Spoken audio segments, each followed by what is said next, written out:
سلام. حتما اینو میدونید که اگر توی بازی شطرنج بتونید یک سوار از حریفتون جلو بیافتید و البته حریفتون در ازای اون یک سوار جبران خاصی نداشته باشه، به احتمال خیلی زیاد میتونید اون بازی رو به پیروزی برسونید. حالا چجوری میشه سوار جلو افتاد؟ یکی از راهاش اینه: سوارهای بدون دفاع حریف، سوارهایی که از ارتش خودی و نیروهای خودی دور افتادن، سوارهایی که محاصره شدن و هیچ راه فراری ندارن، بهترین سوژه هایی هستن که میشه اونها رو به دام انداخت و نابود کرد. این تکنیک برای بازیکنایی که دنبال این هستن که بازی رو با هیجان بیشتر و سریعتر به پایان برسونن و ببرن بسیار عالیه. قبلا یه ویدیو ساختم، لینکش رو این بالا براتون میذارم، راجع به دام‌های شروع بازی اونجا به تفصیل و مفصلا صحبت کردم. ولی این دام‌هایی که میخوام اینجا خدمتتون نمایش بدم و نشون بدم بیشتر توی وسط بازی و آخر بازی کاربرد دارم و جنسشون با دام‌های شروع بازی متفاوته. بریم روی صفحه مهره ببینیم دقیقاً داریم راجع به چی حرف میزنیم.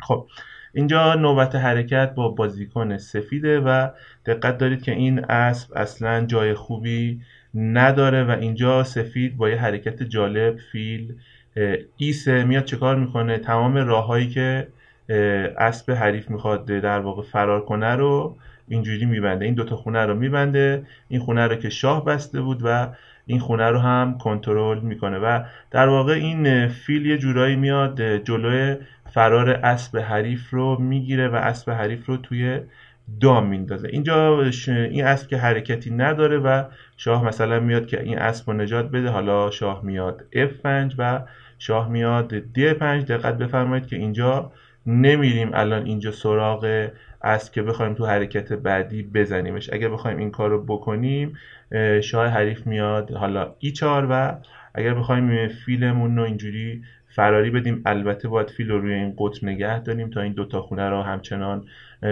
برای اسب کنترل کنیم. اسبش رو میذاره F4 و فرار میکنه. دیگه ما نمیتونیم اسب رو بزنیم چون داره شاه ازش دفاع میکنه. به خاطر همین بعد از شاه D5 اینجا دنبال شاه J4 نمی کنیم و فیلمون رو حالا میذاریم A7 و ببینید که این فیل به زیبایی داره این خونه ها رو کنترل میکنه و این شاه هم داره این دوتا خونه رو کنترل میکنه و اسب راه فراری نداره و حالا شاه تو باید حرکت بدی. کجا میخوای حرکت بدی؟ این خونه ها رو که نداری و مثلا شاه تو باید بذاری C4. حالا شاه رو میذارم J4 و اسب هیچ حرکتی نداره.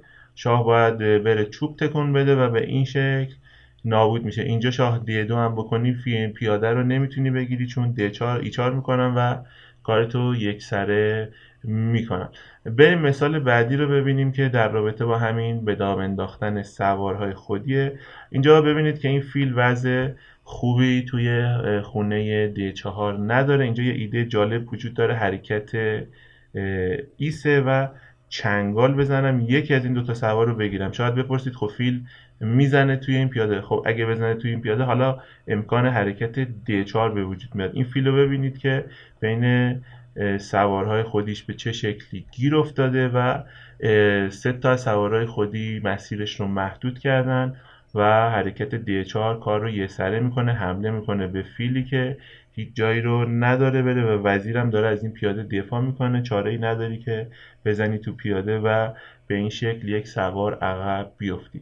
مثال بعدی رو با هم ببینیم که نوبت حرکت با بازیکن سفید. اینجا یک حرکت خیلی جالب وجود داره. اول قبل اینکه حرکت رو بگم به وزیر دقت کنید که هیچ خونه ای رو نداره بره. البته خونه 3-7 رو میتونه بیاد ولی من در آینده 3-7 هم ازش میگیرم و خونه B6 این دوتا خونه رو داره ولی این خونه ها رو فیل کاور کرده و این خونه ها رو هم که توی این عرض در واقع هیچ مسیری رو نداره. اینجا یه حرکت جالب فیل در F7 وجود داره. فیل رو قربانی میکنه. بازیکن سفید با شاه که نمیتونی بزنی، یا باید با رخ بزنی یا شاهتو بذاری H8 فرقی نمیکنه. اگر با رخ بزنی حالا خونه C4 آماده میشه برای حمله به وزیر. این دوتا خونه رو حمله میکنه، وزیر نمیتونه بیاد و خونه C7 هم که به زیبایی فیل داره کنترل میکنه و وزیر تو کجا میخوای بذاری؟ این خونه هم که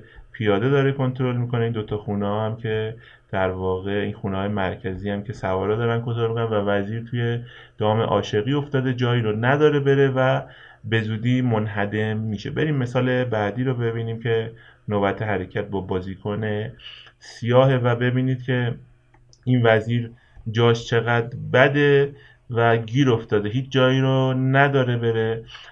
خونه بهشیش رو که به زیبایی داره وزیر کنترل میکنه، این خونه ایشیش رو داره اسب کنترل میکنه، به هفت رو داره اسب کنترل میکنه، این ستون رو که وزیر گرفته و وزیر حریف هیچ خونه ای رو نداره بره.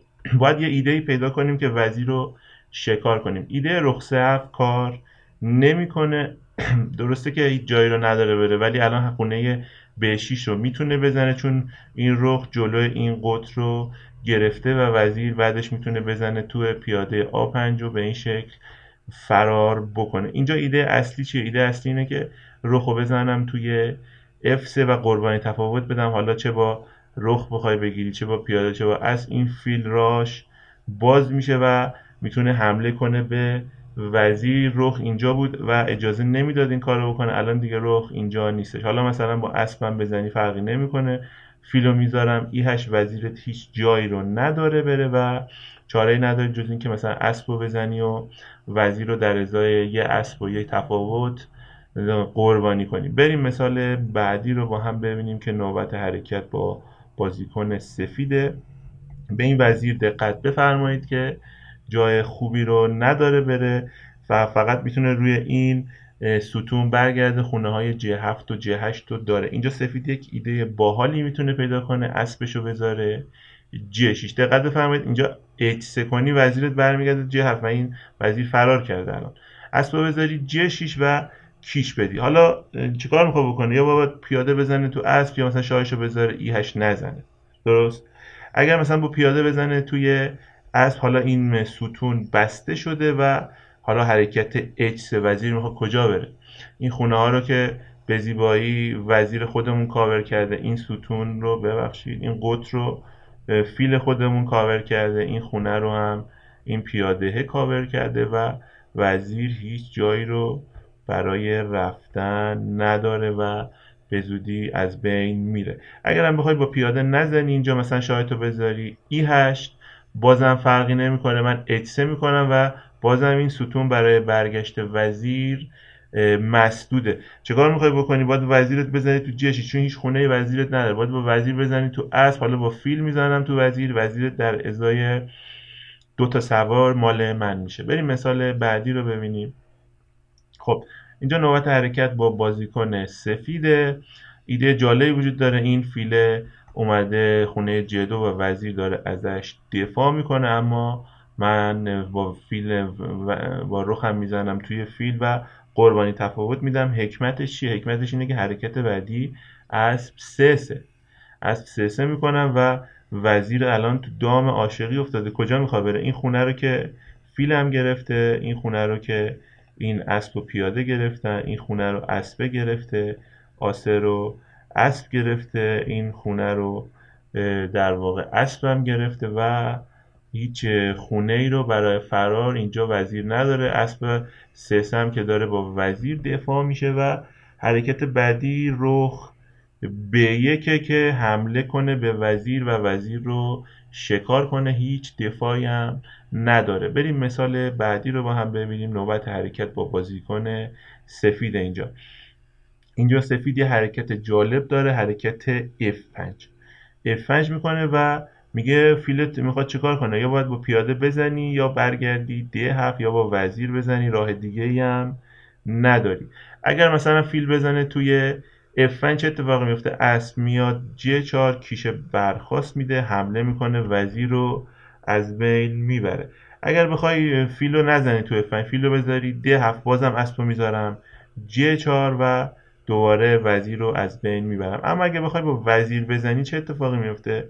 اون وقت رخم رو میذارم F1. ببینید به چه زیبایی همه خونه ها در واقع داره کنترل میشه. این خونه هم داره با اسب کنترل میشه و باور بکنید یا نکنید وزیر فقط خونه E4 رو داره برای اومدن. بعد از وزیر E4 حالا رخ میاد F4 و وزیر به طرز وحشیانه‌ای توی قفس گیر افتاده، هیچ خونه ای رو نداره بره و باید مثلا وزیر رو بزنیم تو رخ و اینجوری متریال عقب بیفت. اگه تا اینجا ویدیو رو دوست داشتی و از آموزش شطرنج خوشت میاد و میخوای که ویدیوهای بعدی من رو از دست ندی، میتونی دکمه سابسکرایب رو بزنی. هر روز ویدیوهای باحال داریم. بریم مثال بعدی رو با هم ببینیم. اینجا نوبت حرکت با بازیکن سفیده و اگر خوب دقت بفرمایید اینجا این فیل وضعیت خوبی نداره و فقط این 3 تا خونه رو داره برای اینکه بخواد حرکت کنه. من اینجا 3-3 بکنم، فیل فقط میتونه بیاد خونه 3-5 یا خونه A5. هر دو تا خونه برای فیل خوب نیستش. مثلا اگه بیاد 3-5 اینجا B4 میکنم، فیلت کجا میخواد بیاد؟ این خونه رو که نداری، دارم با پیاده کنترلش میکنم و فقط B6 رو داری. A5 میکنم، حمله میکنم به فیل و همه خونه ها رو میبینید که به زیبایی گرفته و باید فیلت رو مثلا بزنی تو A5، فیلت گرفتاره. اینجا اگه فیلت A5 هم بذاری باز B4 فیل فقط خونه B6 رو داره و بعد از A5 میبینید به همون وضعیت قبلی دوچار میشه. بریم مثال بعدی رو با هم ببینیم. نوبت حرکت با بازیکن سفید. دقت بفرمایید این وزیر جاش خوب نیست، خونه خاصی رو نداره. اینجا ایده G4 کار میکنه، حمله میکنه به وزیر. کجا میخواد بره وزیر؟ اگه بیاد مثلا خونه H4 که با وزیر میزنمش، خونه در واقع G5 هم که با فیل کاور شده، این خونه هم که با پیاده کاور شده و وزیر هیچ خونه دیگه ای رو نداره برای فرار. به خاطر همین مثلا باید بیاد با فیل تعویض کنه و متریال اینجوری عقب بیفته. بریم مثال بعدی رو ببینیم. نوبت حرکت با بازیکن سفید. اینجا ببینید این اسب جای خوبی رو نداره بره و این دوتا خونه رو به زیبایی این شاه در واقع داره دفاع میکنه. تنها جایی که میتونه فرار کنه خونه B4 هستش. خونه B4 رو تنها جایی که میتونه فرار کنه، اما من این خونه رو هم ازش میگیرم، اسب رو میذارم F3 کیش میدم، راه رخم رو باز میکنم. شاید هر جا که بیاد رخ رو میذارم A4 حمله میکنم به اسبت و این خونه رو هم از اسبت میگیرم. خونه های دیگه هم که گرفتم، اسب افتاده توی دام و راهی برای فرار نداره. حرکت بعدی اسب از بین میره. بریم مثال بعدی رو با هم ببینیم که نوبت حرکت با بازیکن سفیده و اینجا ببینید این اسب دوباره تو گوشه صفحه گیر افتاده. این خونه رو که شاه ازش گرفته، من اگر بتونم این خونه رو هم ازش بگیرم دیگه اسب کارش تمامه. فیلو میذارم F4 روی این قطر، این خونه رو ازش میگیرم و اسب هیچ حرکتی نداره. شاه مثلا بخواد بیاد E7 شاه میذارم A6، شاه رو بیاد D7 شاه رو میذارم B7 و حمله کردم به اسب. اینجا بیاد با شاه زدمش، اینجا هم که بیاد با فیل زدم، کارشو یه سره کردم. این وضعیتی که از تو گوشه صفحه است و من توی یه ویدیو ساختم، لینکش این بالا براتون میذارم. تو ویدیو اصول شروع بازی کامل توضیح دادم دقیق که چرا یه اسب یا یه فیل وقتی که میفته گوشه صفحه آسیب پذیر میشه و یک سوژه خوبی میشه برای اینکه بهش حمله کنیم. میتونید اون ویدیو رو اگه دوست داشتید مطالعه بفرمایید، چون این دامایی که داریم میبینیم یه بخشیش به خاطر اینکه اسب حاشیه صفحه رونده شده و جایی رو برای فرار نداره. اون ویدیو میتونه بهتون توی درک بهتر این مطالب کمک بکنه. بریم مثال بعدی رو با هم ببینیم. اینجا نوبت حرکت با بازیکن سفیده. ببینید این فیل اومده این گوشه و بازیکن سفید میتونه B3 کنه، مسیر فرار فیل رو ببنده با طرح شاه G2 و بیاد بعدش این فیل رو بگیره و این فیل هیچ بازی نداره. الان مثلا بعد از شاه D6 شاه میاد B2، این خونه رو گرفته، این خونه رو هم که شاه و پیاده گرفتم و باید مثلا فیلش رو بزنه تو پیاده و به این شکل بازی رو ببازه. بریم مثال بعدی رو ببینیم. اینجا نوبت حرکت با بازیکن سیاهه و حرکت جالبی داره. این اسب رو دقت بفرمایید که این دوتا خونه در واقع H5 و F5 و این پیاده ها، این پیاده گرفته پیاده G6 و خونه هایی که دیگه داره برای فرار خونه های در حقیقت E8 و E6. E8 که شاه گرفته، اگر اینجا نوبت حرکت با سیاه شاهش رو بذاره E7، حالا این دوتا خونه رو گرفته. این دوتا خونه هم که قبلا توضیح دادم گرفته و این اسب دیگه هیچ حرکتی نداره بکنه و تو حرکت بعدی به این شکل مغلوب خواهد شد. بریم با هم مثال بعدی رو ببینیم. نوبت حرکت با بازیکن سفید. اینجا یک حرکت جالب رو انجام میده، شاهش رو میذاره D2 و حمله میکنه به رخی که دیگه به نظر نمیرسه خیلی حرکت خاصی داشته باشه. خونه 3-4 رو فیل گرفته اگه بخواد فرار کنه، خونه 3-5 رو این یکی فیله گرفته، این خونه ها رو که در واقع شاه گرفته، این خونه رو پیاده گرفته و این خونه رو هم این یکی رخه گرفته. فقط به نظر میرسه خونه های آسه و بیسه رو داره برای فرار، ولی اینا هم کار نمیکنه. این دوتا خونه مثلا اگر رخشو، این خونه هم که شاه گرفته، اگر بیاد خونه مثلا فرض فرمایید بیسه فیل میاد 3-4 و به زیبایی چنگال میزنه و رخ رو شکار میکنه. حرکت بعدی اگرم بخواد بیاد مثلا خونه آسه، اینجا هم به طریق دیگه چنگال میخوره، فیل میاد 3-4 کیش میده، شاه جایی رو نداره جز خونه های در حقیقت F8 و E7. در هر صورت میاد روی این قطر فرقی نمیکنه، مثلا بیاد F8 حالا فیل میاد 3-5 و چنگال خودش رو باز میکنه و رخو شکار میکنه. بعد از اسب E7 فرزن رخو میزنه، اسبت هم نمیتونی بزنی تو رخ چون آچمزی.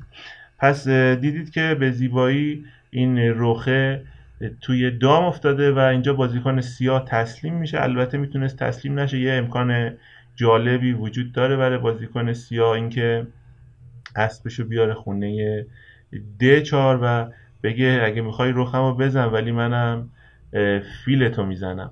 و اینجا اگه بخوای رخو نزنی و فیلو نجات بدی، مثلا فیلو بذاری خونه D3، حالا امکان رخ 3-8 باز میشه، این اسب دیگه E6 نیست، این ستون باز شده و رخ فرار میکنه. به خاطر همین اینجا مثلا اگه بری سراغ گرفتن رخ میتونه با اسب بزنه تو فیل و اینجا دیگه وضعش به بعدی وضعی که الان چند لحظه پیش بهتون نشون دادم نیست. وضع سفید کمی بهتره ولی اینجا بازی برای سیاه قابل ادامه هستش. بریم بازی بعدی رو ببینیم با هم. خب اینجا نوبت حرکت با سیاه E5 میکنه، سفید D5 میکنه، حمله به اسب. اسبشو بازیکن سیاه میذاره خونه A5 که فعالیت خیلی خوبی اینجا نداره و اینجا حرکت E4 رو انجام میده، حمله میکنه به فیل، فیلشو میذاره G4، حمله به وزیر میکنه، وزیر رو میذاره D3 تا از این پیاده‌ای که زیر ضربه دفاع کنه و اینجا حرکت 3-5 رو سیاه انجام میده به خاطر اینکه B4 داره میاد که اسب رو شکار کنه و اسب اینجا دیگه هیچ حرکتی نداره. 3-5 میکنه تا امکان خونه B4 رو از سفید بگیره. فیل میاد D2 حمله میکنه به اسب، اسب میاد اینجا H5، اسب میاد C2، فیل برمیگرده D7، اسب میاد B5 حمله میکنه به پیاده D6 و فیل رو با اسب تعویض میکنه و اینجا ببینید که الان این اسب A5 زیر ضربه، یه اشتباه میکنه اینجا، حرکت A6 رو بازیکن سیاه انجام میده. بهتر بود حرکت B6 رو انجام میداد با طرح اینکه خونه B7 رو برای این اسب رزرو میکرد و یه جوری راه فرار پیدا میکرد، چون الان هیچ راه فراری نداره اسب سیاه. همه خونه هایی که میتونه بیاد در واقع این خونه که نمیتونه بیاد، خونه B7 که نمیتونه بیاد، خونه های دیگه هم سفید گرفته، حرکت A6 رو انجام میده و اینجا سفید بازیکن زرنگی بوده، فرصت مغتنم میشماره و حرکت B6 رو انجام میده. ایده حرکت B6 چیه؟ میگه میخوام این قطر رو ببندم با فیل بزنم تو اسبت. حالا برنامه چیه؟ چیکار میخوای بکنی؟ خب میگه منم میام وزیرمو میزنم تو B6، مشکلی نداره دیگه، دوباره دفاع میکنم ازش. ولی حالا اینجا وزیر رو میذاره 3-3 و با 2 زور حمله میکنه به اسب A5. میخوای چه کار کنی؟ اسب کجا میخوای بذاری؟ خونه های که میخوای بذاری و همه رو کاور کردیم، چه کار میخوای بکنی؟ و اینجا اسب سیاه از بین رفته است، وزیرش رو میذاره B5، با وزیر میزنه تو اسب، میزنه تو B7 و به این شکل بعد از چند حرکت بعد بازیکن سیاه تسلیم میشه، یه سوار کامل عقب میفته. بریم مثال بعدی رو ببینیم که نوبت حرکت با بازیکن سفیده. اینجا این فیل سفید زیر ضربه، از اون ورم اسب سیاه زیر ضربه. و نکته این بازی الان این نیست که ما الان این دوتا سوار رو با هم تعویض کنیم. اگر این کار رو بکنیم، مثلا بزنی توی اسب با فیل میزنه توی اسب، حمله میکنه به فیل، حمله میکنه به اسب و اینجا این فیله هم زیر ضربه، دوتا سوار زیر ضربه. اسب تو باید مثلا بیاری H4 که حمله کنی به فیل. این اگه فیل رو زد بزنی تو اسب، فیل رو میذاره G4 و اینجا باز این فیله زیر ضربه، فیل رو باید برگردونی مثلا E3 و اینجا G5 میگه اسب تو بردار، میخوام یکی اسب تو شکار کنم و اینجا باید در واقع یکی از سوارا رو تسلیم کنی، ای در F6 و اینجا حرکت اسب رو میزنه با پیاده و اینجا F7 و بعدش رخ F8 و اسب E5. این وضعیت تقریبا متعادله، حالا برمیگرده با فیل این پیاده رو هم از بین میبره. وضعیت تقریبا متعادله، ولی نکته این مسئله که خدمتتون الان آوردم این نیستش. یه حرکت خیلی خیلی جالب توجه پیدا میکنه.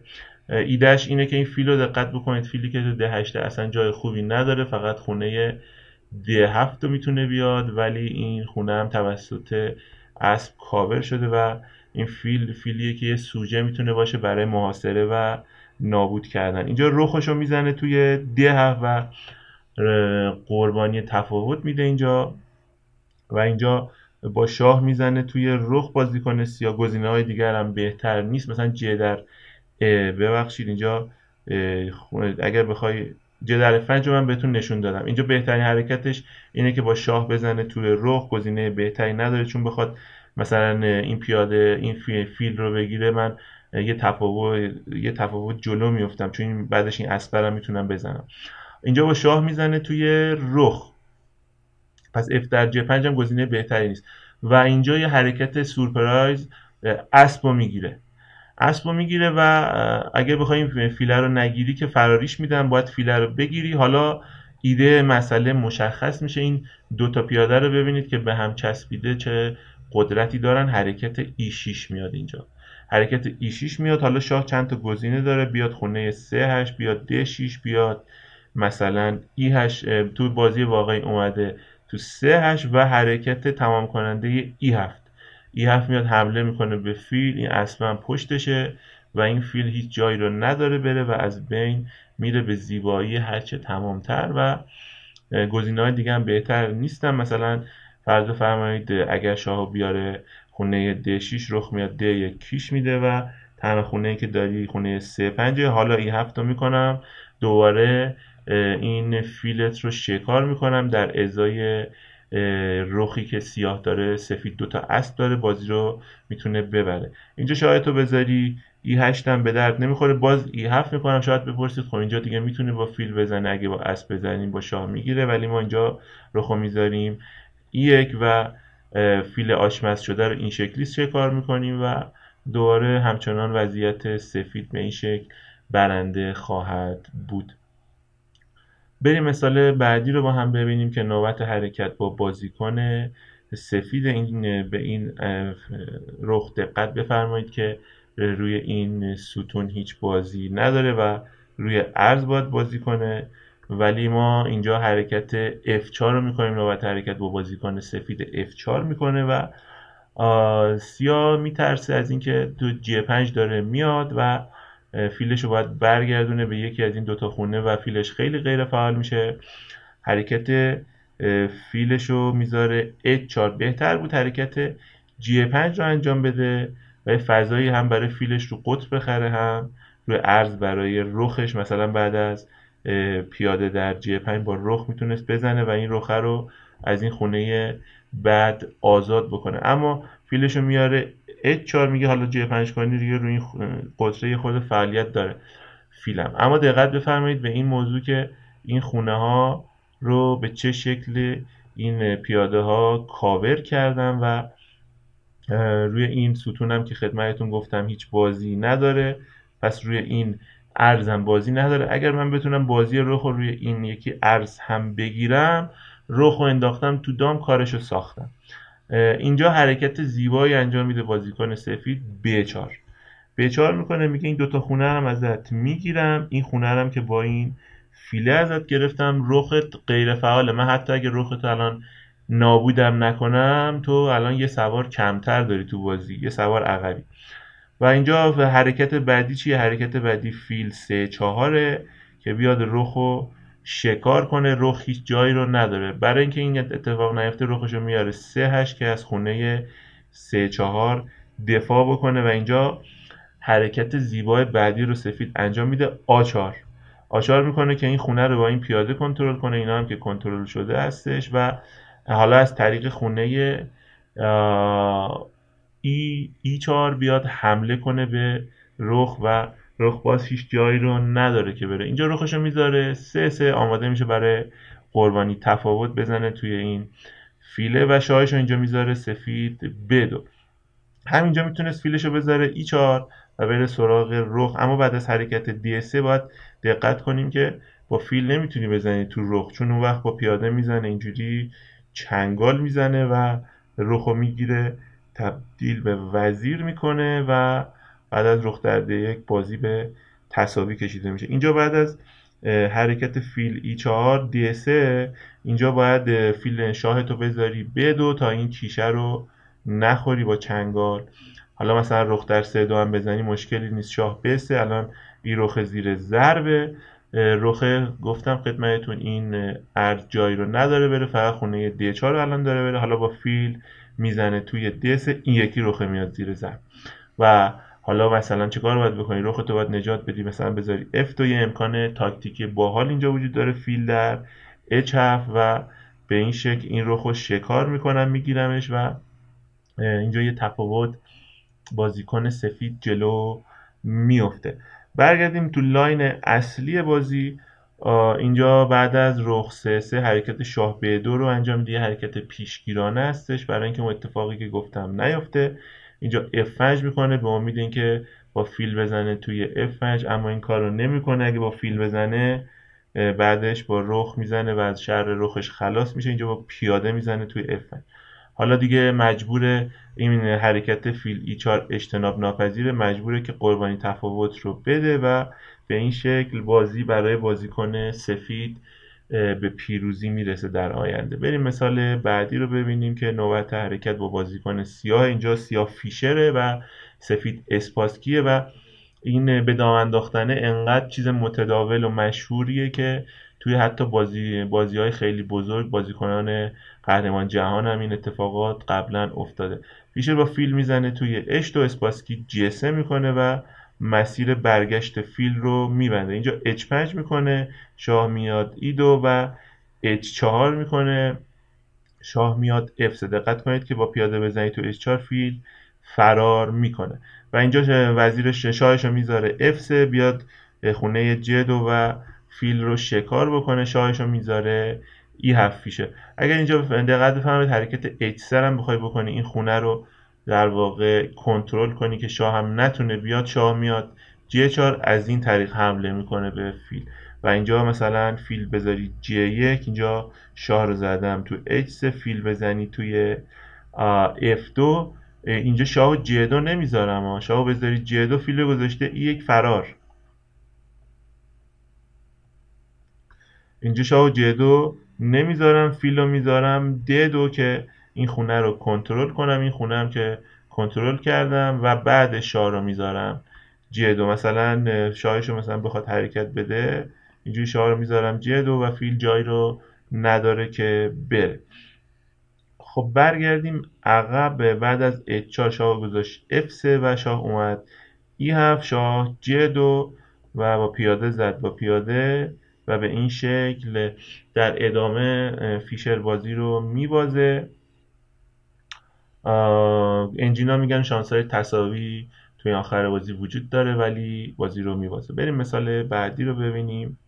خب اینجا نوبت حرکت با بازیکن سفیده و به این فیل دقت بفرمایید که چقدر جالب توی خونه اولیش داره خاک میخوره و گیر افتاده. اسب داره بهش حمله میکنه، اما حرکت تمام کننده رخ E8 میاد با 2 زور حمله میکنه به فیل اورجینال و اینجا حمله به در واقع رخ هم داره میشه بعد اینکه رخو بگیره میتونه رخو بگیره بعد فیلو بزنه، یا میتونه اول فیلو بزنه، فرقی نمیکنه. اینجا پیاده با رخ میزنه تو رخ، با اسب میزنه تو رخ، کیش میده. و اینجا مثلا شاه بیاد F8، دوباره اسب میاد D6 و حمله میکنه به فیلی که هیچ راهی رو، هیچ جایی رو نداره بره. و اینجا مثلا شاه تو بخوای بیای E7 دنبال این اسب بری، این اسب تو دام نمیفته و راه فرار زیادی داره و نمیشه این اسب رو بگیری.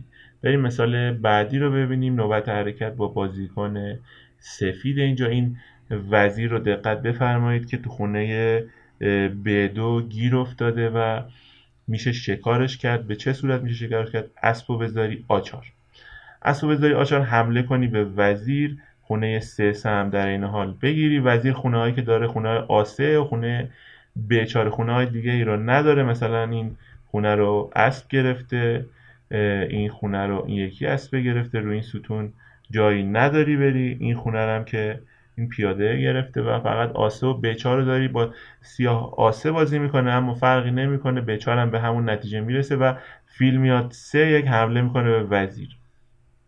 اسبو که نمیتونی بزنی چون دارم ازش دفاع میکنم و این فقط خونه B4 رو داری. میتونی بیای خونه C5 هم نداری چون یکی اسب داره ازش دفاع میکنه. بیای خونه B4 کیش بدی، فیلو میذارم D2، دوباره باید برگردی آسه و حرکت تمام کننده اسب B5 حمله میکنی به وزیری که دیگه خونه B4 رو هم نداره، خونه C5 رو هم نداره، خونه B2 رو هم اسب گرفته، این خونه ها رو هم هیچ کدومش رو نداره و وزیر افتاده تو دام عاشقی و تو حرکت بعدی از بین میره. اینجا که اسب آچار کردیم، اگه وزیرش رو بذاره B5 بازم فیل D2 میاد و بازم باید به وزیرت رو بذاری خونه آسه، جایی رو نداری، به همون واریانت اصلی بازی منجر میشه.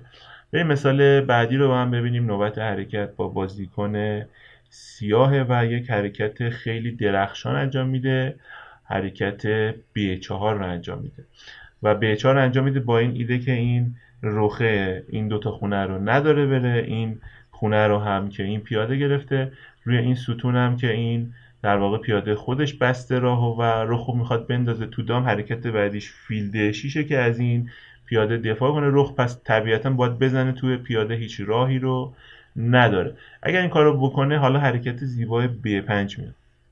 B5 میاد میگه حالا این دوتا خونه رو در رخت میگیرم، فقط و فقط خونه B3 رو برات میذارم. حرکت بعدی میخوام فیلمو بذارم D6 به رخت حمله کنم، بعدش باید برگردی به خونه B3. اینجا H5 میکنه و بازیکن سفید H5 میکنه، اما گزینه رخ B3 هم اینجا جوابگو نیستش. حالا B4 میاد، B4 که دیگه نمیتونی بزنی، داره رخ ازش دفاع میکنه و میبینید که همه خونه ها رو بسته و رخ توی دام میفته. بازیکن سفید به حرکت H5 رو انجام میده و فیل میاد D6 حمله میکنه به رخ، رخ جایی رو نداره بره جز خونه B3 و حالا B4 و اینجا بازیکن سفید یک رخ عقبه، درسته رخش تو بازیه ولی رخش هیچ فعالیتی نداره و انگار که یک رخ عقب. طرح سیاه اینه که ریز ریز بره حمله کنه از اینجا به رخ. این پیاده هم که قرص و محکمه. شاید بپرسید که خب اینم شاهش میاد اینجوری و از رخش دفاع میکنه.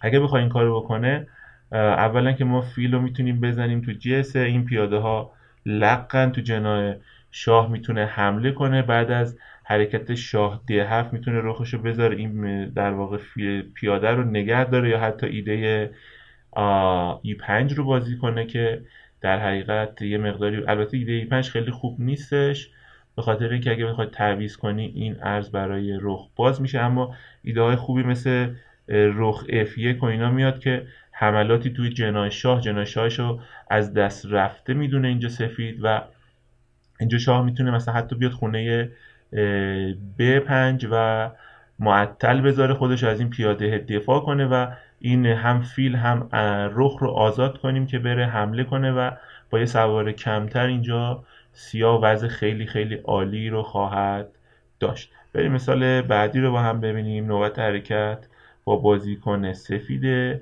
و اینجا وضعیت به نظر مساوی میرسه. اینجا بازیکن سیاه، ببخشید اول بازیکن سیاه رخشو میذاره H4.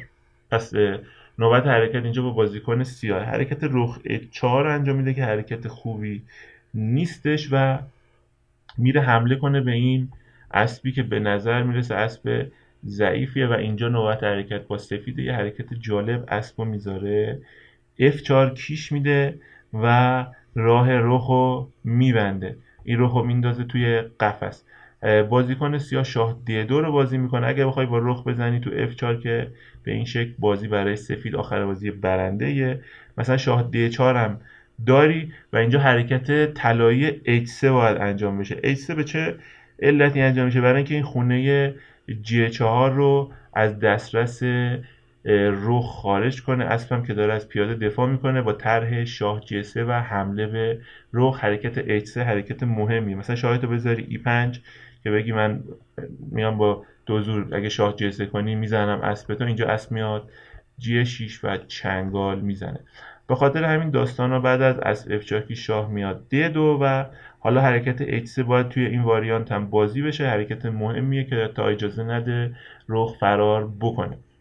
اینجا شاهشو میاره G2 ولی حرکات‌های دیگه‌ای هم بهتر نیست. رخش هیچ بازی رو نداره. اگه رخو بزنی تو اسب بازم با شاه میزنه و آخر بازی برنده هستش. مثلا شاه C3 بخوای بکنی شاهو میذارم G3 و رخت هیچ جایی رو نداره باید بزنی تو اسبم و این وضعیت برای سفید کاملا برنده هستش. شاهو میذاره E1 و اسب میاد G2 و چنگال میزنه.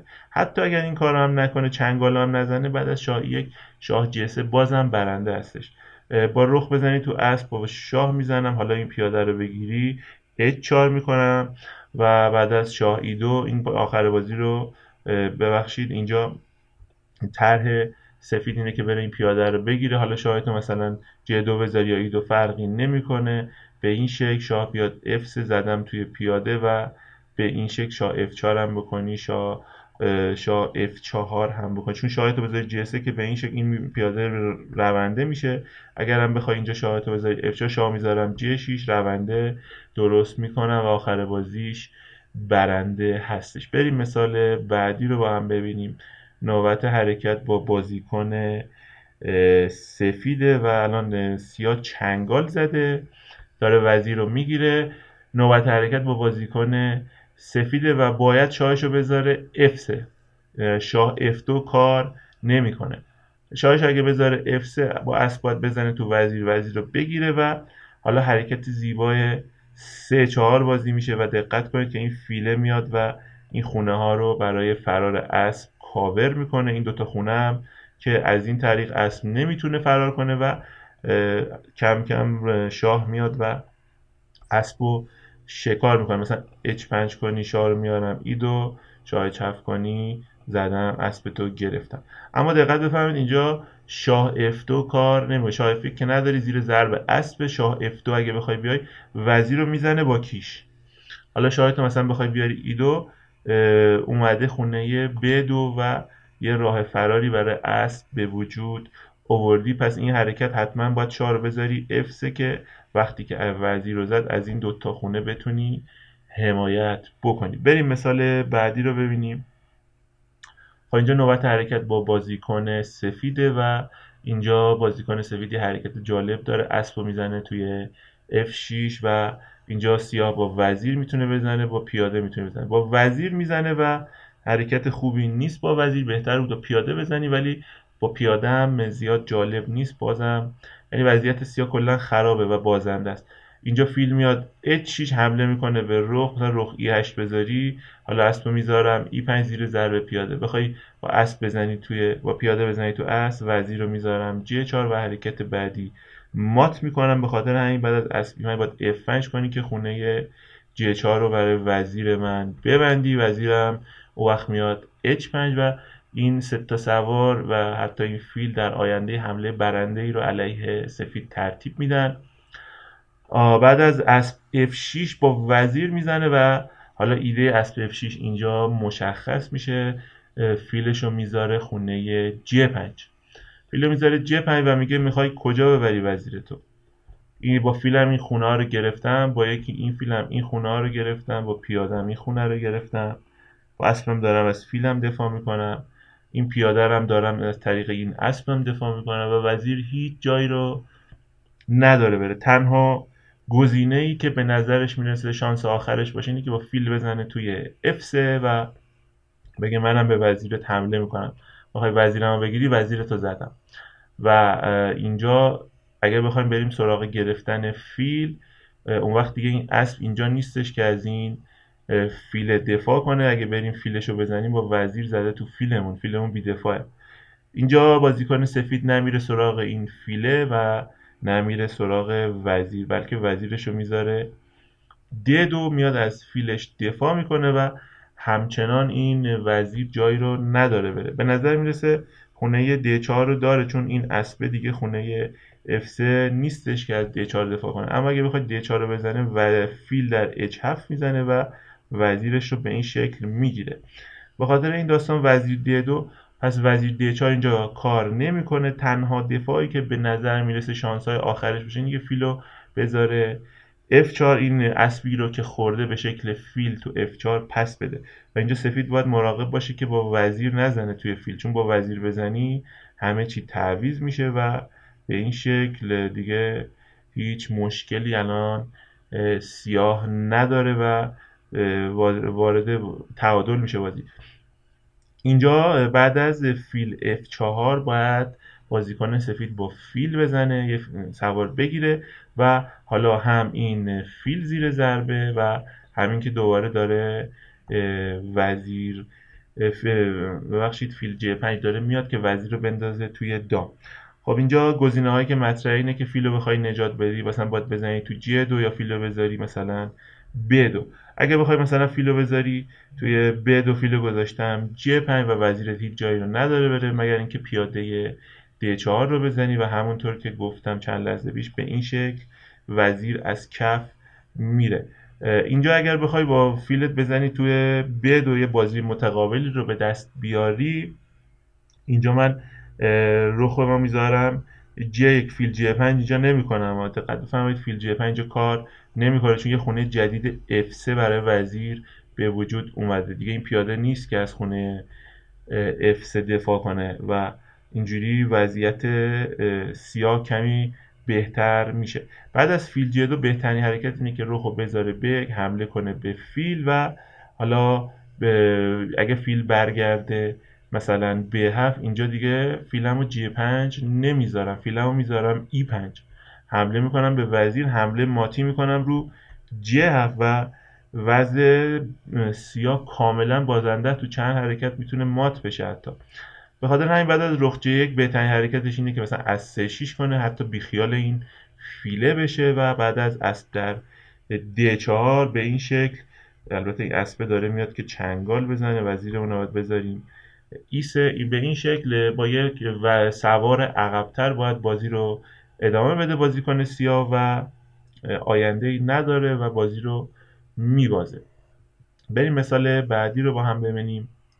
خب اینجا نوبت حرکت با بازیکن سیاهه و یه حرکت خیلی باحال داره. دقت بفرمایید که این اسب توی H4 جاش خوب نیستش و با این فیله شاید بشه شکارش کرد. اسبو میزنه توی J4، اسبو قربانی میکنه. اگه با پیاده بخوای بزنی تو J4 که با فیل زدم توی H4 یه پیاده مهم تو جناح شاه گرفتم و وضعیت شاهد که ویرانه. بعد از H4 با وزیر میزنه که بیاد از این در واقع اسبش دفاع بکنه و اینجا حرکت F5 میگه وزیرتو بردار ببینم. ای در F5 پیاده در F5 و اینجا بازیکن سفید وزیر رو میذاره A4 که از دور یه نگاهی بندازه به این اسبش رو نگه داره. یه لاین دیگه وزیر G3 است که من اونو در ادامه بهتون نشون میدم که چه اتفاقی میفته، چون اینجا هم میتونی از اسب دفاع کنی. وزیر رو میذاره A5 و فیل میاد E8 با طرح اینکه اسبو مثلا بذارم خونه E5 یا خونه D4، حمله برخواستی کنم به وزیرت و تو حرکت بعدی فیل رو بگیرم، چون این وزیر دیگه جایی رو نداره روی این عرض. همه خونه ها رو پیاده هامون گرفتن و هیچ جایی رو نداره که بره. همه خونه ها اشغال شده است و فقط خونه آ4 وجود داره که اونم با لطف این فیل E8 این خونه آ4 هم ازش میگیریم و حرکت بعدی فیلو میزنیم. اینجا اسبشو برمیگردونه F3 و میگه حالا حمله برخواستی کن، مهم نیست برام، من الان اسبمو نجات دادم، حالا وزیرم برمیدارم میبرم. اینجا حرکت اسب A5 رو بازی میکنه بازیکن سیاه و وزیر سفید هیچ جایی رو نداره که بره. روی این قطب که حمله شده بهش، این خونه هم که اسب گرفته، روی این ارزم که همه خونه ها رو به این شکل میبینید که دارن کاور میکنن دوستان سیاه و وزیر هیچ جایی رو نداره بره. حالا به جای اینکه اسبش تو دام بیفته وزیرش تو دام میفته. بهتر بود بعد از فیل E8 قید اسب رو میزد، وزیر رو میذاشت بسه و حالا بعد از فیل در H4 وزیر رو میتونست بزنه تو D5. به این شکل بازی هنوز قابل ادامه بود. وضع سیاه بهتره ولی قابل بازی، شانسهایی وجود داره برای سفید. اینجا برگردیم عقب و بعد از ای در F5 گفتم وزیر رو میذاره A4. اگر وزیر رو میذاشت G3 چه اتفاقی میافتاد؟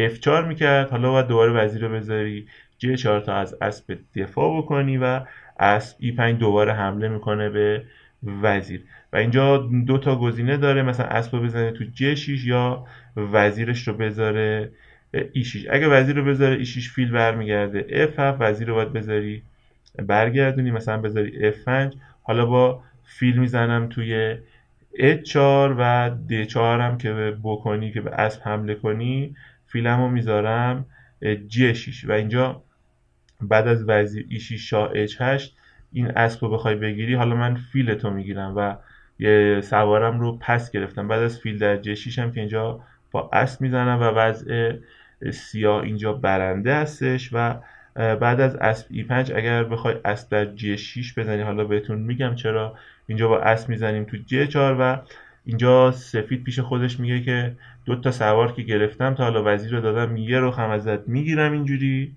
البته اینجا اسب در E7 هم داره، اینجا یه رخ هم ازت میگیرم، حالا این اسب تو هم زیر ضربه. اسب تو برداری، منم اسبمو برمیدارم حمله وزیرت هم میکنم، خوشو خورم، یه وزیر دادم، دو تا سوار رو یه رخ گرفتم، چی بهتر از این؟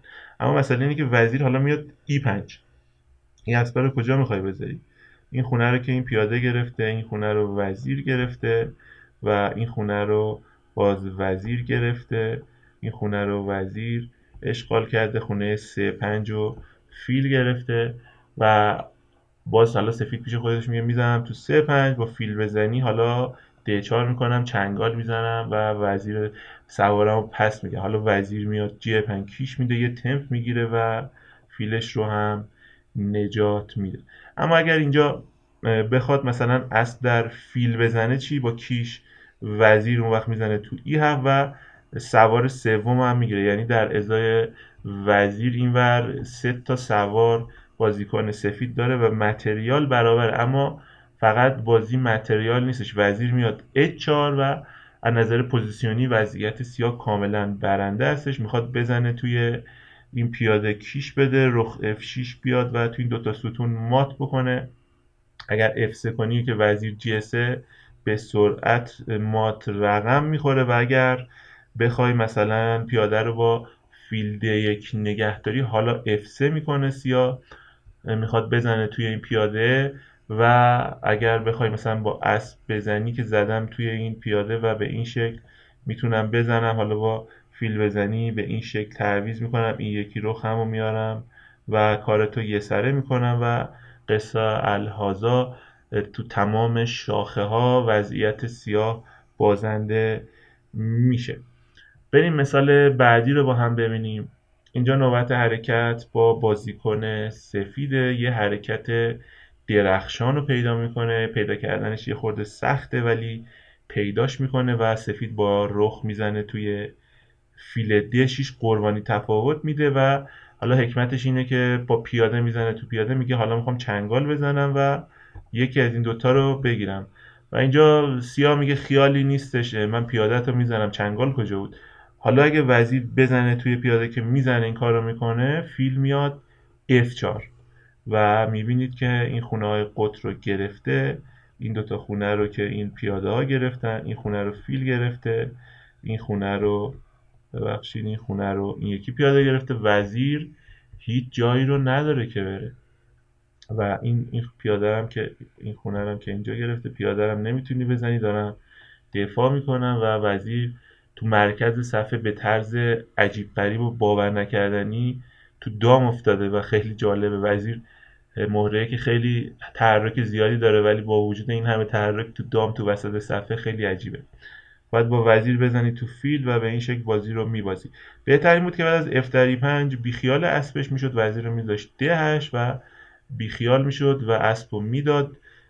ولی بعد از فیل د4 هم وضعیت پوزیشنی سفید بهتره، هم در ازای رخی که داده یه فیل و یه اسب گرفته و وضعیت بهتری از نظر متریال هم داره. بریم مثال بعدی رو ببینیم. نوبت حرکت با بازیکن سفیده، به طرز عجیب غریبی اسبشو میزنه توی د5 و میگه اسب منو بگیر. اگه با پیاده بزنی تو د5 حالا این ستون باز شده، فیل میاد 3-7 و حمله میکنه به وزیری که همه مهره‌های خودی دارن خفش میکنن و وزیر تو دام عاشقی میفته و از بین میره. بعد از دست در د5 باید فیلتو مثلا بذاری د6 که این خونه رو برای وزیر خالی کنیم. ما میتونیم اینجا فیل بزنیم تو فیل د6، حالا با پیاده میتونه بزنه توی اسب. اینجا هم وضعیت سفید بهتره و برنده است، اما دیگه فیل 3-7 رو نداره چون وزیر میاد e7 و ازش به بدی حالت قبلی نیستش. بریم مثال بعدی رو ببینیم. نوبت حرکت با بازیکن سیاهه. خب این فیل این رخه ببخشید اینجا جای خوبی نداره و اینجا میتونیم با شاه f8 به رخ حمله بکنیم و رخ تنها حرکتی که داره اینه که بزنه تو اسب e6. حالا شاه f7 شاه f7 میکنه و رخ کجا میخواد بره؟ این خونه رو که فیل گرفته، این ستون رو که رخ گرفته، این خونه ها هم که در واقع شاه تصاحب کرده و جایی رو نداره، رخ از بین میره. چون داره از بین میره حالا یه پیاده هم میتونه با خودش ببره بیرون. دقت بفرمایید که اینجا به جای اینکه شاه f8 کنیم، اگر مثلا میخوایم فیل رو بذاریم d5 یا 3-8 فرقی نمیکنه که از این اسب دفاع بکنیم و بگیم حالا حرکت بعدی میام به جنگ رخ که رخی که تو دام افتاده این کار نمیکنه، به خاطر اینکه اسب میاد h4 حالا شاه f8 بذاری اسب میاد g6 کیش میده، از رخ خودش هم دفاع میکنه و این رخ دیگه الان مشکلی نداره، وضعیت متعادل میشه. بریم مثال بعدی رو ببینیم. نوبت حرکت با بازیکن سفید. این وزیر جای خوبی نداره، این اسبم همینطور. اسب و بازیکن سفید میذاره 3-3 و میگه وزیرتو وردار ببینم. وزیر جایی رو نداره بره بجز خونه آ6 و حالا حرکت آسه. میگه اسبت کجا میخواد بره؟ اسب به خونه هایی که میتونه بیاد همشون زیر کنترلن و میبینید که به این شکل همه خونه ها زیر کنترلن و از جایی رو نداره بره و از بین میره. بریم مثال بعدی رو ببینیم. نوبت حرکت با بازیکن سفید، رخش زیر ضرب رخو میذاره 3-4. به نظر میرسه سیاه مشکلی نداره چون رخو میذاره g5 و میگه چنگال میزنم فیلتو میگیرم. اینجا حرکت جالب شاه e6 و سفید انجام میده و سیاه میره رخو میزنه، میگه اوکی بازی مساوی میشه و اینجا حرکت طلایی h4 رو بازی میکنه سفید. باورتون بشه یا نشه این رخ هیچ جایی رو نداره بره، نمیتونی پیاده رو بزنی چون دارم ازش دفاع میکنم.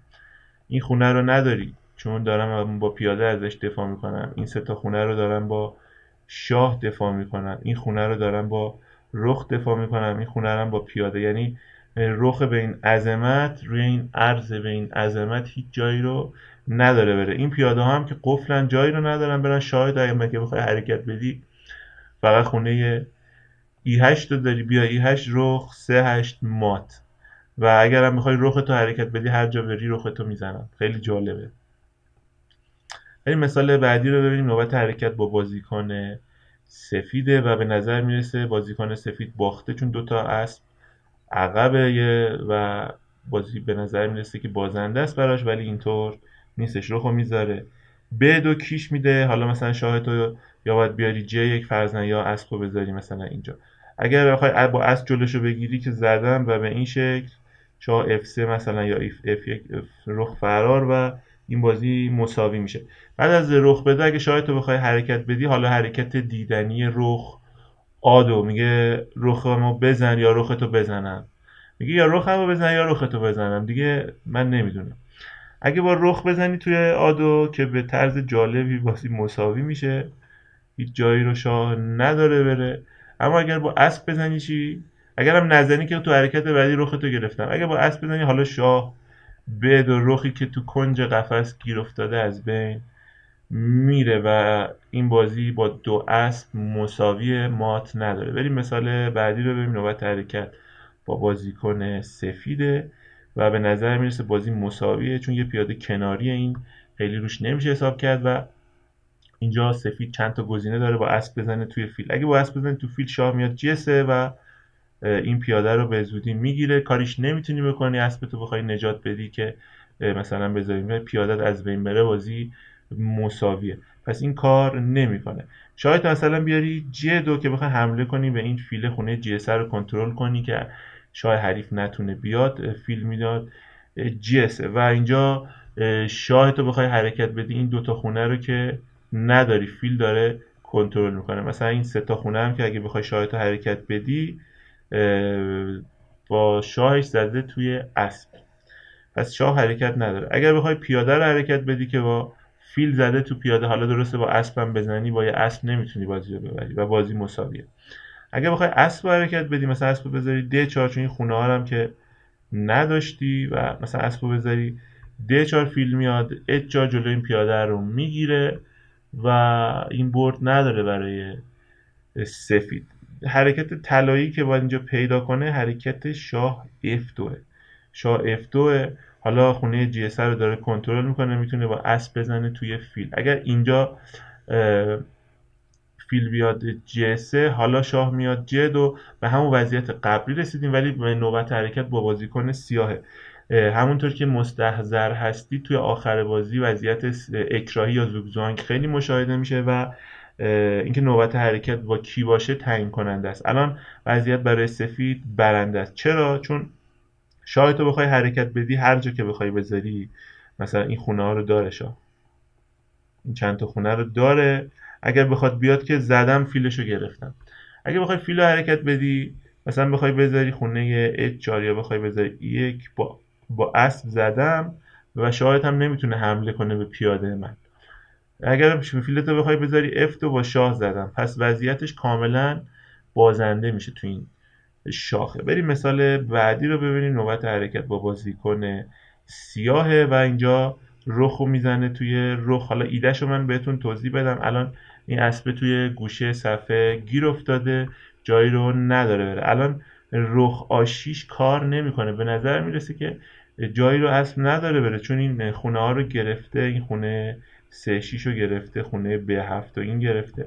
ولی جالبه که شاه این اسب به راحتی میتونه فرار کنه، اسب رو میتونه بذاره B3.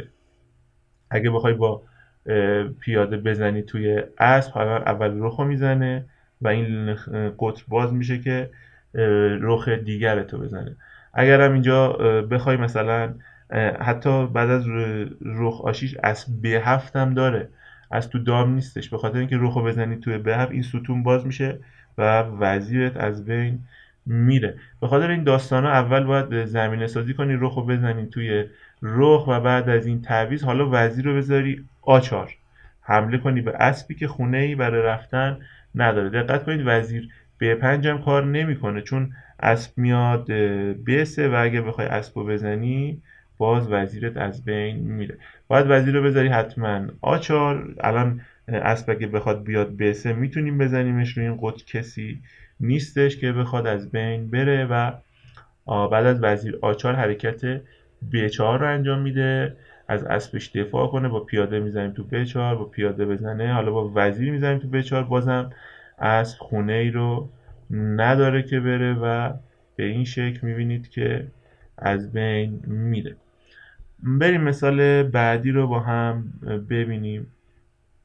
خب اینجا مثالامون دیگه تموم شد. میخوام یک بازی جاودانه بهتون نشون بدم که در حقیقت بازی وی در مقابل باتیستا و امیدوارم از دیدن این بازی لذت ببرید. یکی از بهترین بازی های قرن 21 شناخته شده این بازی، اگر نگیم بهترین بازی قرن 21. و خیلی جالب بود که این بازی رو بهتون نشون بدم. وی بازیکن سفید اینجا با E4 بازی رو شروع میکنه. 3-5 اسب F3 E6 واریانت شونینگن رو داریم. اسب C3 A6 و فیل E2 اسب C6 D4 میره برای باز کردن مرکز. وزیر C7 واریانت تایمانوف رو داریم. اینجا قلعه کوچیک میره. اسب میاد F6 فیل میاد E3 فیل میاد E7 گسترششون رو کامل میکنن. F4 با طرح E5 و D6 اینجا شاه میاد H1. شاه میاد H1 برای اینکه احتمالاً در آینده اسب G4 اینا کرد خونه G1 رو برای فیلش خالی کنه و احتمالاً حملات آینده ای روی این قطر میخواد رقم بزنه. بازیکن سیاه از این حملات داره پیشگیری میکنه و اینجا قلعه کوچیک میره بازیکن سیاه. وزیر میاد E1 و کم کم از شاخه اصلی بازی داره فاصله میگیره. اسب میزنه تو D4 فیل میزنه تو D4 و حرکت B5 رو انجام میده. تو دفاع سیسیلی این دوتا پیاده A6 و D5 حمله اکثریت خوبی رو توی جناح وزیر به وجود میارن و ابتکار عمل رو جناح وزیر به بازیکن سیاه میده. طرحش فیل B7 در آینده و روی این قطب بخواد فشار بیاره. رخو میخواد بذاره 3-8 روی این ستون فشار بیاره، مثلا در آینده B4 کنه این اسبه رو برداره روی خونه ضعیف 3-2 به پیاده 3-2 فشار بیاره. یه چنین طرحهایی رو داره. وزیر میاد G3 و سیاه فیل B7 میکنه. اینجا اگر مثلا میخواست B4 بکنه، اینجا بازیکن سفید اگه بخواد وضعیت رو نگه داره باید E5 بکنه بعد از تعویض یه جفت پیاده.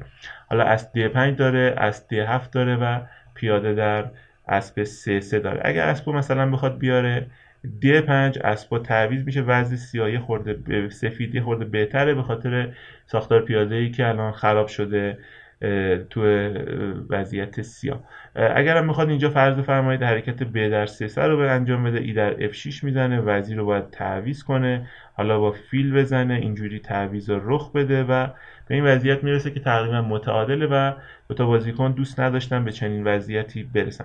اگر اینجا مثلا اسب D7 هم بخواد بکنه، حالا اسب میاد E4 و این دو تا خونه خیلی عالی رو در آینده میتونه صاحب بشه و استفاده کنه. وضع سفید اینجا بهتره. اما بازی وارد این داستانا نمیشه. فیلو میذاره B7 آسه میکنه که از B4 جلوگیری کنه. رخ آ میاد D8 رخ آ میاد E1 رخا رو میارن تو ستونای مرکزی و رخ میاد D7 با طرح دوبل کردن رو ستون D و فیل میاد D3 وزیر میاد D8 وزیر میاد H3. وزیر میاد H3 با طرح اینکه روی خونه H7 حمله ماتی درست کنه، مثلا E5 بیاره این اسبه رو بلند کنه و حمله ماتی درست کنه. اینجا حرکت G6 رو میکنه تا جلوی حمله ماتی رو بگیره. F5 میکنه وی و E5 میکنه، فیلش رو میاره E3 رخ میاد E8 و اینجا روی این حرکت 32 دقیقه فکر میکنه وی و با پیاده میزنه توی G6 که میخواد ساختار پیاده جلوی شاه سیاه رو خراب بکنه. با H میزنه تو G6. حالا حرکت اسب D5 رو انجام میده که این اسب مدافع خوبه در حقیقت جناح شاه رو بخواد در آینده زیر فشار بذاره و اینجور داستانا. و با اسب میزنه توی D5. بهتر بود که با فیل بزنه تو D5 و بعد از E در D5 مثلا رخشو بذاره B7 با طرح اینکه بیاد این وزیره رو تعویض کنه. حالا مثلا وزیر F3 بخوای بکنی فشار بیاری روی این فیل اسب F6 شاه میاد G7 و از سفید بهتره ولی قابل بازی برای سیاه امکاناتی داره. اما بعد از اسب D5 با اسب میزنه تو D5 و حرکت شوکه کننده اولین سائقه بازی رخو میزنه توی F7، رخو قربانی میکنه و اینجا باید با شاه باید بزنی رخو. اگه چون حرکت بعدی من اینه که بیام اینجا توی اچف ماتت کنم، اگه بخوای اسبو بذاری F6 از این خونه دفاع کنی، وزیر رو میارم E6 و انواع و اقسام حملات سهمگین رو دارم اینجا که وضعیت تو ویران میکنه. به خاطر همین داستانا باید بعد از رخ در F7 رخو بزنی. حالا وزیر میاد H7 کیش میده. شاه 3 تا گزینه داره، F8 داره، F6 داره و E6 داره. اگر F8 بیاد که فیل H6 مات.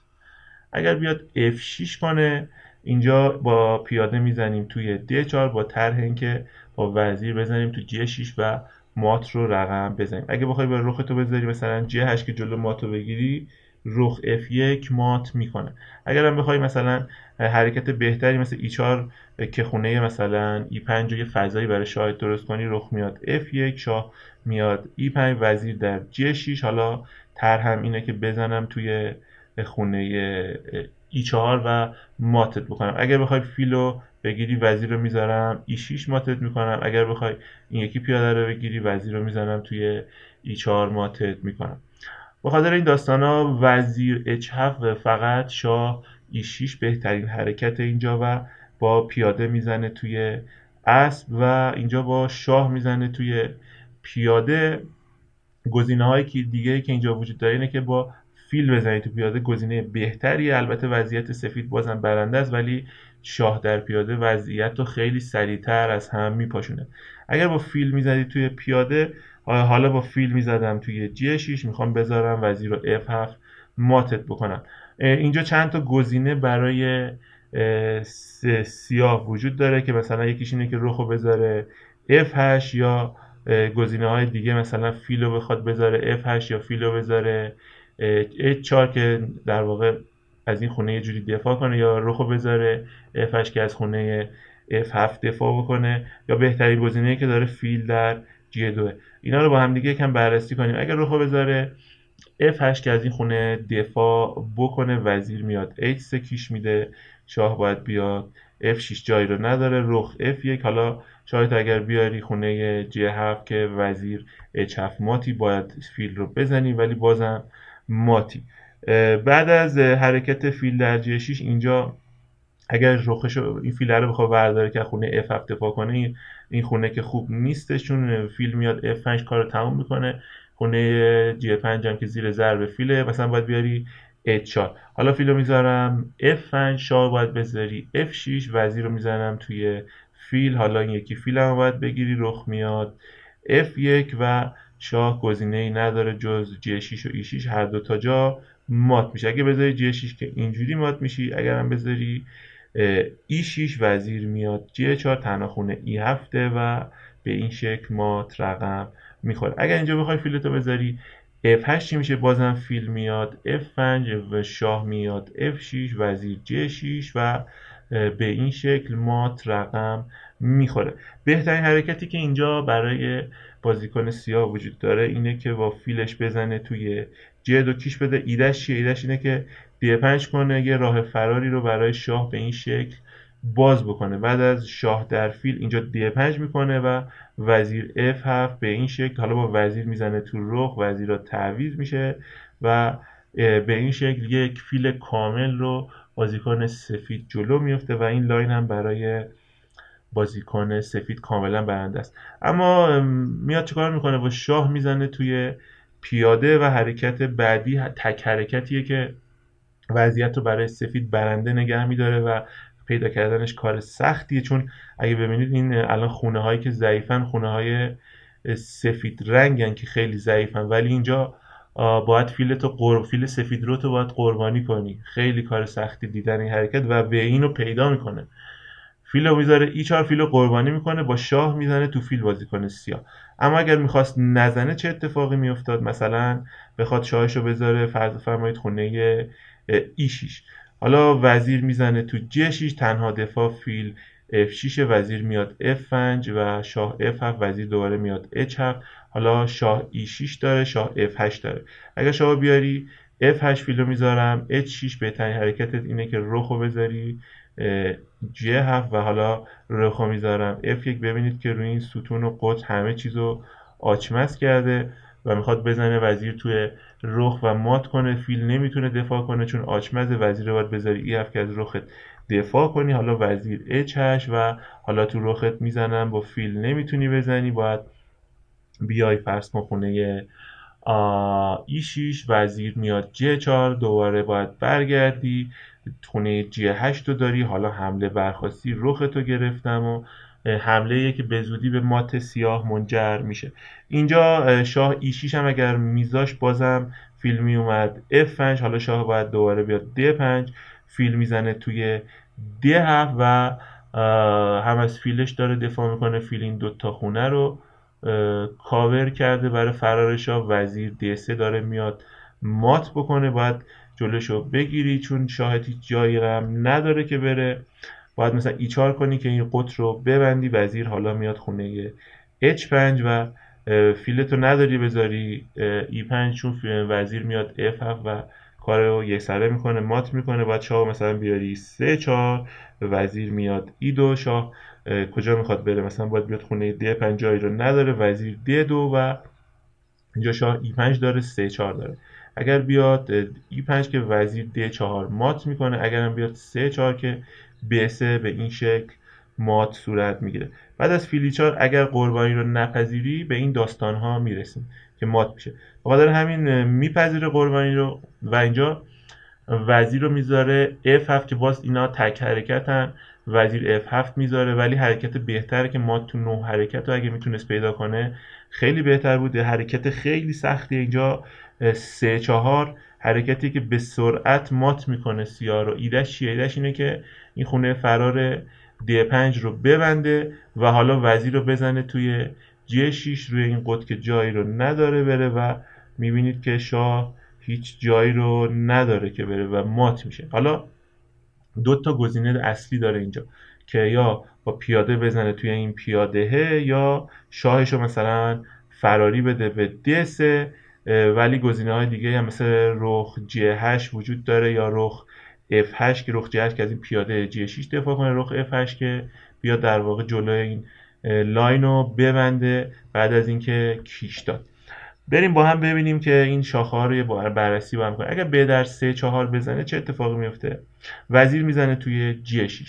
وزیر میزنه توی G6، تنها حرکتی که داری شاه D5، وزیر میاد F7 و اینجا حالا یا شاه باید بذاری 3-6 یا شاه بذاری E4. اگه شاه بذاری 3-6 که وزیر رو زدم ماتت کردم، تو وزیر رو زدم تو 3-4 و مات میشی. اگر اینجا بخوای مثلا E4 بیای، وزیر میاد F3 و حالا اینجا کار تمومه دیگه. تو این شاخه مات اتفاق میفته. یه شاخه باحالتر اینجا وجود داره، وزیر رو بزنی تو 3-4. اینجا تنها حرکتی که داره شاه F5 رخو میاری، F1 تنها حرکت شاه G6 و وزیر F7 مات رقم میخوره. اگر بخوای مثلا بعد از 3-4 رختو بذاری G8 چه اتفاقی میفته؟ فیل میاد A7 کیشه برخواستی میده و شاه تنها خونه‌ای که داره خونه F5. حالا رخ میاد F1 و اینجا شاه G5 داره، شاه E4 داره. اگر شاه بیاد G5 که فیل میاد E3 و بعد از شاه G4 وزیر H3 کار تموم میشه. بعد از رخ فک اگه شاهش رو دوباره برگردونه E4 وزیر میاد H3 با طرح وزیر F3 و مات هیچ دفاعی نداره. اگه مثلا اینجوری مثلا به این شکل مات رقم میخوره. اگر بخواد اینجا رخشو بذاره، فرض بفرمایید F8 وزیر رو میزنم تو G6 رخشو بذاره جلوی این کیش، وزیر رو حالا میذارم G4. رخو میتونه بذاره F4، میتونه شاه بذاره D3. اگر شاه بذاره D3 وزیر رو میذارم E2 و بعد از شاه E4 جای دیگه ای رو نداره، وزیر رو میذارم 3-2 و مات به زیبایی رقم میخوره. اگر هم بخوای رختو بذاری اینجا F4 فیلو میذارم B6 کیش برخواستی میدم. تنها خونه ای که داری خونه D3 است و وزیر E2 کارتو تموم میکنه. پس این رخ F8 و رخ G8 هم کار نمیکنه. شاه D3 هم بهتون نشون ندادم هنوز، پیاده در 3-4 رو نشون دادم. حرکت شاه D3 رو اینجا ببینیم با ایده اینکه بیاد فیلشو بذاره جلوی کیش، وزیر میزنه تو جه 6، فیلشو میذاره جلوی این کیشه و حالا رخ میاد D1 کیش میده. حالا اینجا چند تا گزینه داره، اینکه این فیله رو بزنه بیاد 3-2 یا بزنه تو 3-4. اگر بخواد این فیله رو بزنه وزیر میاد G3 و بعد از شاه E2 وزیر میاد E1 و کار رو یه سره میکنه. اگر شاه بزنی تو 3-4 اینجا وزیر رو میزنم توی E4 شاه B3 کنی وزیر D3 و شاه A2 کنی وزیر B1 به این شکل رخ میاد D3 شاه A4 وزیر میاد 3-2 و به این شکل مات رقم میخوره. اگر میخوای شاه بذاری 3-2 باز وزیر رو میزنم توی E4 شاه رو حالا میتونی بزنی تو D1 یا بذاری B3. اگر بزنی توی رخ به این شکل به زیبایی مات رقم میخوره. ببینید این شاه الان از خونه اول خونه G8 خودش ببین کجا اومده. اما اگر اینجا مثلا شاه B3 هم بکنی باز خیلی تفاوتی نداره و به همون شکلی که چند لحظه پیش بهتون نشون وزیر 3 با طرح B4 و مات رقم میخوره. هر کاری کنی مات میشه. اینجوری مثلا B4 شاه رو باید بزنی به این شکل، حالا چه A2 بیای چه A4 فرقی نمیکنه، به این شکل مات رقم میخوره. برگردیم عقب و دیدیم که لاین 3-4 چه لاین جالبی بود اینجا و این حرکت رو پیدا نمیکنه و وزیرش رو میذاره F7. این هم حرکت قویه ولی قدرت 3-4 بیشتره. طرحش چیه؟ وزیر رو میخواد بذاره F3 و مات بکنه. فیلش رو میذاره بازیکن سیاه خونه F6 تا این خط رو ببنده، اما دقت بکنید رخ F8 اینا هم کار نمیکنه. بخوای مثلا این خونه F3 رو با رخ کنترل کنی چون فیل میاد F2 و به زیبایی مات میشی. بعد از فیل F6 اینجا فیل میاد D2 کیش میده، شاه میاد D4. دقت بکنید اینجا شاه F5 هم داره، شاه D4 هم داره. شاه F5 به زودی به مات سیاه منجر میشه، رخ میاد F1 کیش میده. حالا یا شاه باید بذاری J4 یا شاه بذاری E4. اگه شاه بذاری J4 که وزیر رو میزنم تو G6 و حالا شاه H4 بکنی فیل E1 مات میشی. شاه H4 هم اگر نکنی و فیلتو بذاری G5 H3 میکنم. حالا چه بیای خونه H4 چه بیای خونه G3 فرقی نمیکنه، به این شکل مات رقم میخوره.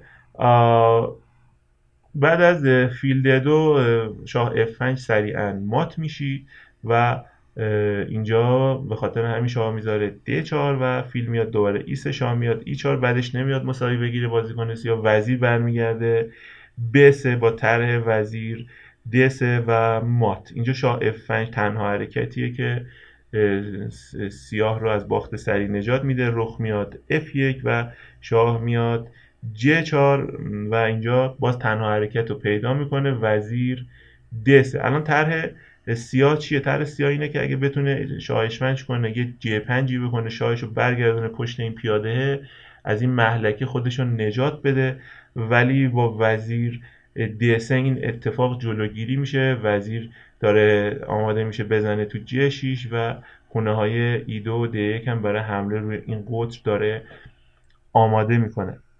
اینجا مثلا فرض بفرمایید بخواد شاه حرکت کنه، بخواد بیاد H5 که فرار کنه، وزیر میاد D1 اجازه نمیده، شاه میاد H4 رخ میاد F3 آخرین سوار خودش رو سفید قربانی میکنه، میخواد بیاره روی این ستون مات کنه. اگه با رخ بزنی تو فیل، با وزیر زدم تو فیل و وزیر H3 اجتناب ناپذیره، هیچ دفاعی جلو این مات وجود نداره.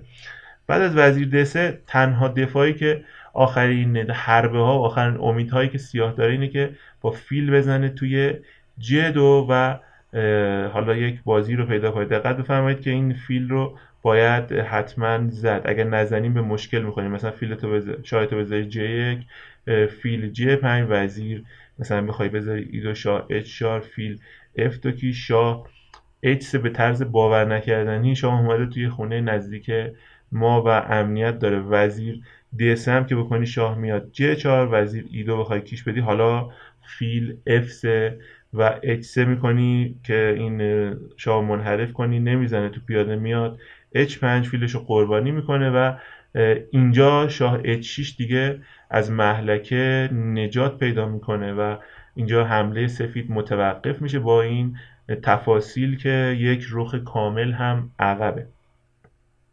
بعد از وزیر د3 فیل میزنه تو ج2 و باید با شاه بزنیم تو فیل. حالا وزیرش رو روی این قطر میخواد اکتیو کنه. شاه میذاره ج1، فیل میاد ج5 و اینجا دیگه درخشان ترین حرکت بازیه به نظر بنده که اینجا خب ایده های زیادی وجود داره. فیل در ج6، شاه در ج6 خوب به نظر میرسه، وزیر ای2 کیش خوب به نظر میرسه، وزیر د1 کیش خوب به نظر میرسه. اما و این دوتای دیگه کار فقط وزیر ای2 کار میکنه، وزیر د1 کار نمیکنه، وزیر ج6 هم کار نمیکنه. در ادامه بهتون نشون میدم. الان وزیر ج6 رو ببینیم با هم. اگه وزیر ج6 کنی رخشو میاره ج8، h3 شاه در h3 و وزیر f5 شاه باید بیاد h4 و شاه h2 با طرح وزیر h3 و مات. فیلو میزنه توی e3، وزیر میاد h3، شاه برمیگرده به این شکل و شاه j6 وزیر j3 شاه h7 وزیر h4 و اینجا چیزی بهتر از کیش دائم برای سفید وجود نداره، چون شاه خودش هم ضعیف شده. این رخا دارن از این دوتا ارز دفاع میکنن، اینم روی این ستون اکتیو شده و برای بهتر از مساوی وجود نداره. اینجا بعد از فیل ج پس اینجا بعد از فیل ج هم وزیر در ج6 نداریم. اما جالبه بدونید که وزیر ای2 بازی رو برای سفید میبره، اما وزیر د1 کیش بازی رو برای سفید نمیبره. خیلی جالبه، به نظر من خیلی عجیب و جالبه. ببینیم در آینده بهتون نشون میدم چرا وزیر د1 نمیبره. وزیر رو میذاره ای2 وی و اینجا شاهش رو میذاره h4، جای دیگه نداره بره. فیل میاد f2 کیش میده، شاه میاد h3 و فیل میاد e1 که این رخه رو فعال کنه و اینجا بازیکن سیاه تسلیم میشه به خاطر اینکه رخ f3 اجتناب ناپذیره. مثلا یه ادامهش اگه بخوام بهتون نشون بدم، وزیر بیاد a7 شاه h1 وزیر بیاد b7، حالا رخ f3 رخو میاد این روی این قطر میبنده و کیش میده. مثلا شاه h4 کنی، ببخشید شاه h4 که نداری، شاه g4 کنی وزیر میاد g2 کیش میده، تنها حرکت شاه h5 یا h4 که نداری h5، رخ میاد h3 و روی این دوتا ستون و شاه رو محاصره میکنه. تنها حرکتی که داری فیل h4 و با رخ میزنم تو h4 مات میکنم. اما ببینیم چرا اینجا وزیر d1 کار نمیکنه. خیلی جالبه. شاه میاد اینجا h4 جایی نداره بره، فیل f2 شاه h3 و وزیر d3. مثلا اینجا فیل f1 بخوای بکنی چی میشه؟ ما هم همون طرح قبلی رو بخوام پیاده کنم، فیل رو بذاری e1 با طرح وزیر f3، وزیرش رو خیلی خوشگل میاره g2 و مات میکنه. خیلی جالبه دیگه. وزیر الان اینجا خونه ای2 نیست که از خونه j2 دفاع بکنه برای مات و اینجا سیاه میتونه مات بکنه. تو لاین های دیگهش هم بخوایم ببینیم، وزیر رو بذاری d3 شاه میاد j4 و بعد از وزیر j3 خب این خونه رو که نداری به سرعت مات میشی و شاه f5 هم که بکنی وزیر h3 و اینجا بعد از شاه f6 درسته که ما این رخه رو میگیریمش، ولی اینجا دیگه حملات سفید متوقف شده و بازی متعادل شده. اینجا از تقریبا 10 حرکت از حرکت اون فیل سفید رو که قربانی کرد تا این حرکت وزیر ای2 همه تک حرکت ها رو وی پیدا کرد و نشون میده که چه بازیکن قابلیه که تونسته در واقع رو لبه تیغ راه بره و وارد شاخه های خیلی حادی بشه که اگر اون تک حرکت ها رو پیدا نکنی بازی رو میبازی، ولی اگر پیدا کنی که دیگه به زیبایی بازی رو میبری. خیلی ممنونم که تا انتهای این ویدیو همراه من بودید. امیدوارم از دیدن این ویدیو لذت برده باشید. اگر نظر، پیشنهاد یا انتقادی دارید تو بخش کامنت ها بنویسید، من حتما میخونم و حتما جواب میدم. نظرات شما تک تک عزیزان برای من خیلی اهمیت داره. اگر از این ویدیو خوشتون اومد خوشحال میشم دکمه لایک رو بزنید و خیلی مخلصیم. بهترین ها رو براتون آرزو میکنم و تا دیدار آینده خدا یار و نگهدار همه شما.